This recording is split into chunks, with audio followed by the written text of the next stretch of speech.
Namatay matapos saksakin sa loob mismo ng kanilang barangay hall ang isang padre de pamilya sa Aklan. Ang salarin ng krimen, ang tatay ng dalagita ang karelasyon ng kanyang anak. Para bigyan ng mukha ang balita, Mobile Journal, Kayla Makantan.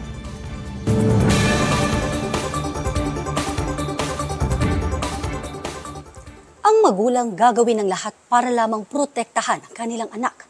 Pero ito rin ang naging dahilan para mapahamak ang isang padre de pamilya sa Aklan.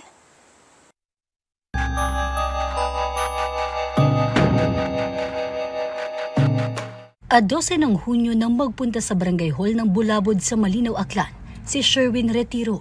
Nakaupo siya at kausap ang isang barangay official. Nang dumating ang isa pang lalaki na biglang sinuntok si Sherwin, saka bumunot ng patalim at saka siya sinaksak sa braso. Nakalabas para humingi ng saklolo ang barangay official. Sinubukan nilang awatin ang suspect na kinilalang si Dante Opeñano.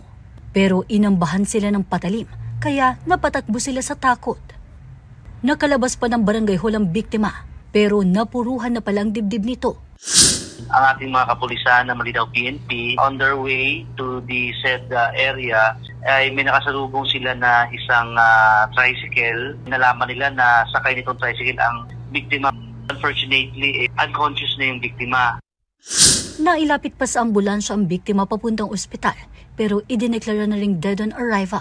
Sa pag-iimbestiga ng mga pulis, napag-alamang nagkaharap na noon sa barangay hall ang dalawang padre de pamilya. Sinuntok kasi ni Dante ang menor de edad na anak na lalaki ni Sherwin dahil nakarelasyon naman ang dalagita niyang anak. Nagkaayos pa raw ang dalawang kampo at nagkasundong magbabayad si Dante ng 2,000 pisong danyos. Pero dumating ang June 9 due date ng bayad. Walang natanggap si na Sherwin kaya pumunta siya sa barangay hall para sana i-follow up ito.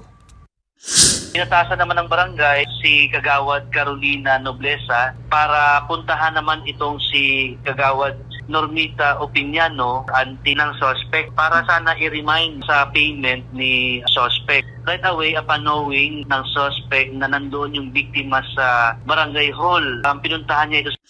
Dito na biglang inatake ng suspect ang biktima na naging sanhi ng kanyang pagkamatay. Sumuko rin agad sa mga pulis ang suspect. Tinanong ko siya kung bakit niya nagawa yon kasi in the first place, siya naman yung hindi nakapagbayad, siya naman yung hindi nakatupad sa usapan, siya pa yung nagalit. Unfortunately, wala siyang maibigay sa atin na nasagot, no? Pero makita natin sa tsura niya, sa mukha niya na mukhang may pagsisisi naman. Sinubukang idaan sa maayos na usapan pero nauwi pa rin sa krimen ang problema ng dalawang padre de pamilya. Paalala na ang isip ng tao, hindi basta-basta nababasa. Mobile Journal, Kayla Makantan, hatid ang mukha ng balita.